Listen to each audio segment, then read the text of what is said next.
California Wildfires Slideshow by servicesCARPINTERIA. Calif. Fire continued to tear across Southern California on Thursday, surrounding communities and shrouding much of the region in searing flame and thick, choking smoke. And where there was no fire, there was fear of what could come next as wildfires ravaged the state for a fourth day. Fear of what could happen if the winds shifted, if the flames moved, if new blazes erupted and were strengthened by the powerful gusts already fueling theinfernos. Burning across the region, tens of thousands of people fled their homes, running from fires without any idea of when they could return or what they might find when they do. They grabbed pets, clothes and mementos before hurrying off in search of shelter. Subscribe to the Postmost newsletter. Today's most popular stories on the Washington Post. Veteran firefighters described the blazes as unlike anything they had ever encountered. Thousands of firefighters and other first responders fanned out to save lives, protect homes and shepherd people to safety, joined by reinforcements that flocked in from other parts of the country. Authorities had not reported any deaths due to the blazes by Thursday, but they spoke bluntly about the danger that remained through week's end. While the most severe winds are forecast to slacken Friday and Saturday, lessening the fire danger some, the National Weather Service cautions the risk of fires will remain elevated through Sunday as conditions remain abnormally dry and breezy. We are a long way from being out of this weather event, Ken Pimlott, director of CAL FIRE, said at a briefing Thursday. In some cases, the worst could be yet to come in terms of the wind. The National Weather Service warned that if new fires do begin, very rapid spread and extreme fire behavior is likely.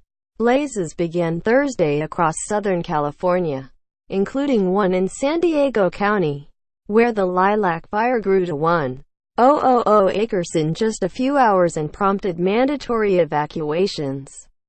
Officials warned it was growing dangerously fast and said it threatened 1,000 structures and had damaged some others. The massive Thomas Fire, the state's biggest active blaze, burned across 150 square miles in Ventura County on Thursday. The blaze continues to burn actively with extreme rates of spread, authorities warned. Flames from that fire surrounded Ojai, the popular winter retreat that is home to about 8,000 people. On Thursday morning, officials said, most of the Ojai Valley had been placed under a mandatory evacuation order. More than 100 fire trucks from several states had parked at the Ventura County Fairgrounds. Firefighters standing or sitting aside their equipment as they took breaks from battling fires in nearby Ojai the night before, winds whipping in off the ocean as they rested. This breezy is nothing, said Shane Nalsh, who had traveled from Leon County, Nev, arriving at 3 a.m. Wednesday. Yesterday, you had to chew the air before you breathed it. Chris Mason, a firefighter from Carson City, Nev, said those who came to help had to adjust to different terrain in a new environment. Different winds, different fuels. It's a sharp learning curve, Mason said. Fire is coming down the mountain at you, especially at night, when it's hard to see and you don't know where the streets are. La Conchita, a tiny town hard against Coastal Highway 101 northwest of Ventura, was threatened by flames early Thursday. The town most commonly faces danger from mudslides, but those same cliffs that give way with rain are now a rich fuel bed for the wildfires. Fire crews managed to keep the blaze from the town's edge, but new lines, fanned by offshore winds, remained a peril. That blaze, the Thomas Fire, extended dozens of miles from near Santa Paula in Ventura County to the edge of Carpinteria, a city of 13,000 people. A stiffening wind posing the most threat. Gusts picked up flames low on coastal mountain slopes and drove them up and over hills toward several towns along the Pacific Ocean.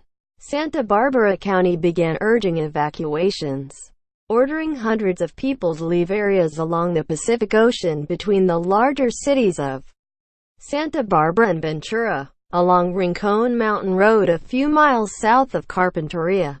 Fire crews fought several lines of flames overnight Wednesday and throughout Thursday, focused on protecting homes and ranches. A dozen Ventura County fire engines staged along the road near midday. The fire burning in the avocado and citrus orchards along the ridgeline above.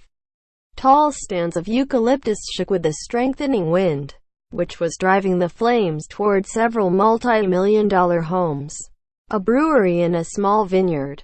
2 helicopters buzzed overhead, tailing Bambi buckets beneath. The buckets opened from the bottom, scooping up loads of water from the Pacific and Lake Casitas to drop near threatened homes and buildings. In all, about 30 homes were in immediate danger. Fred Burris, a Ventura County Fire Department battalion chief, was finishing a 24-hour shift that included helping to protect La Conchita.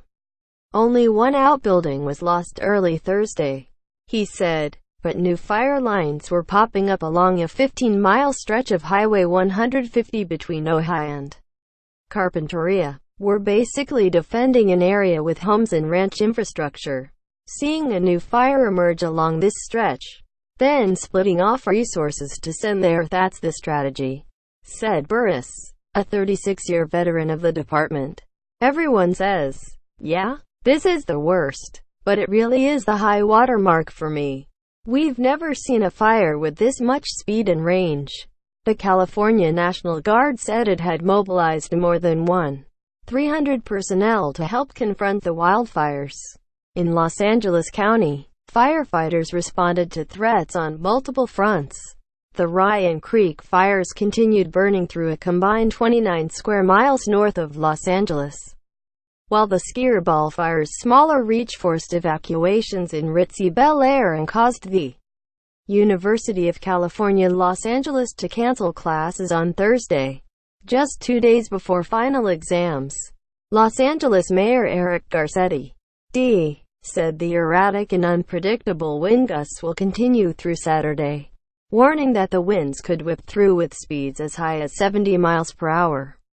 These conditions, combined with the heat that is now coming to the area, the dryness, the amount of vegetation in some of the areas still that have not burned, makes this still a very threatening environment, he said. In the Sunland area of Los Angeles near the Creek Fire, Ken Villegas, a horse farm owner, said earlier into the week he saw the flames jump from across the street and enter his property, burning some of his foliage but no structures. It was crazy, the 56-year-old said with a laugh. The wind was blowing so hard it would have knocked you over. Warning of extreme fire behavior. Authorities said those fighting the Creek Fire were facing multiple difficulties because of the winds, poor access to the fire, and steep, rugged terrain. To the southwest, the Skirball fire's continued impact could be seen traveling down Interstate 405. The famously congested roadway shut down by the flames a day earlier. Mountains to the east of the 405 that had been swathed in flame were charred, while those on the freeway's west side were spared. About 10 miles south of Carpinteria, Richard Floyd watched flames burn down a steep hillside toward his aunt's 32-acre avocado orchard, flaring with the wind gusts. For hours, the fire was close enough to his cabin, set in a bowl between hills, that you could hear it crackle and pop.